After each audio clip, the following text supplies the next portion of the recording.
Sir, आपको पता होगा कि ये एरिया इंदौर का सबसे पॉपुलर एरिया है और यहाँ सबसे महंगा घर 3 करोड़ का है, जिसमें आपको 50% पहले ही जमा करना होगा। सेल्स वुमन की ये बात सुनते ही शिवाई ने कहा, तो क्या, जो भी है मैं खरीदूंगा, मुझे घर दिखाओ। मुंह बनाते हुए सेल्स वुमन ने शिवाई को देखा और बोला, सर, आप पक्का घर लेना चाहते हैं ना? क्योंकि हम बहुत कम लोगों को यहां एंटरटेन करते हैं। लेकिन शिवाई ने बिना डरे कहा, आपको लगता है हम यहां टाइम पास करने आए हैं? आप हमें दिखा दो, हम अभी ले लेंगे। अब सेल्स वुमन को गुस्सा आ रहा था। उसने इतना जिद्दी इंसान आज तक नहीं देखा था। वो सोचने लगी कि क्या बहाना बनाकर शिवाई को ऑफिस से बाहर निकाले, और ये चीज अवंतिका ने उसकी आंखों में देख ली थी।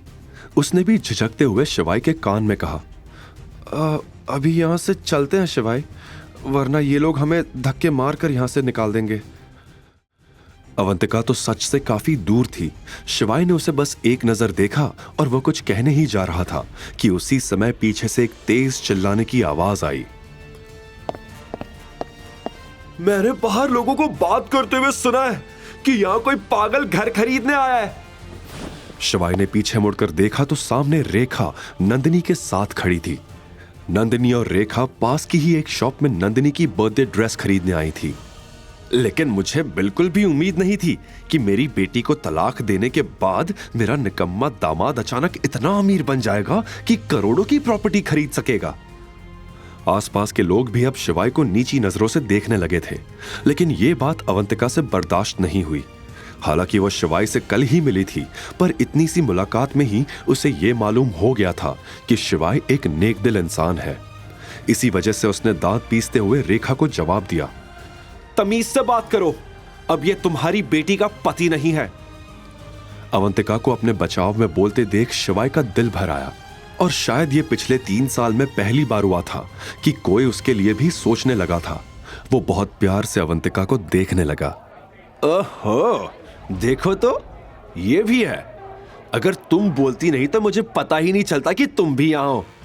तुम दोनों एक साथ, ये कब हुआ? लो देख लो सब इस बेशरम को, मेरी बेटी के तलाकशुदा पति के साथ अब ये गुलछर्रे उड़ा रही है। बगल में खड़ी नंदिनी भी चिल्ला पड़ी, माँ बेटी एक जैसी ही निकली। इसकी माँ ने मेरे पापा को फंसाया था और इसने मेरे पति को फंसा लिया। अपनी माँ के बारे में सुनते ही अवंतिका का चेहरा उतर गया। उसकी आंखों में आंसू आ गए।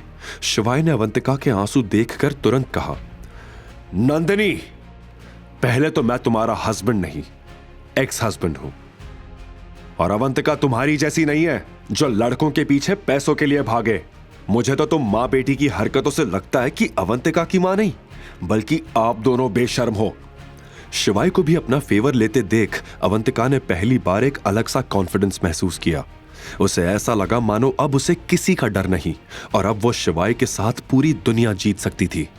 अच्छा, तो अब ये 2 कौड़ी की लड़की तुम्हारे लिए इतनी जरूरी हो गई कि तुम हमसे लड़ रहे हो? यह सुनते ही शिवाई को बहुत गुस्सा आया, लेकिन अवंतिका के कोमल हाथों ने उसे रोक लिया। आज शायद अगर अवंतिका उसे नहीं रोकती तो वो सारी हदें पार कर देता।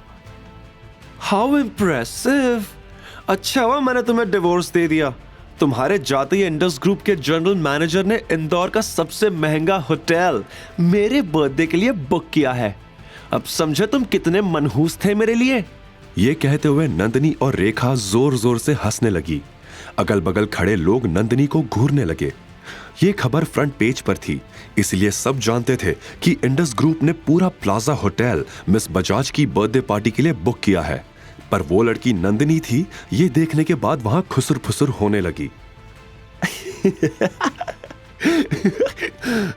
क्या कहा तुमने? इंडस ग्रुप के मैनेजर ने होटल बुक किया है, वो भी नंदिनी तुम्हारे लिए?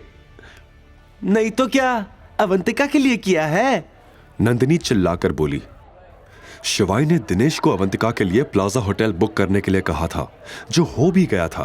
लेकिन शिवाई ने दिनेश से यह भी कहा था कि ऐसा कंफ्यूजन पैदा करे जिससे नंदिनी और रेखा को लगे कि यह पार्टी नंदिनी के लिए रखी गई है।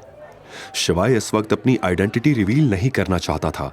वो बस सही मौके का इंतजार कर रहा था, और इसके लिए अवंतिका की बर्थडे पार्टी से अच्छा मौका और कोई हो ही नहीं सकता था।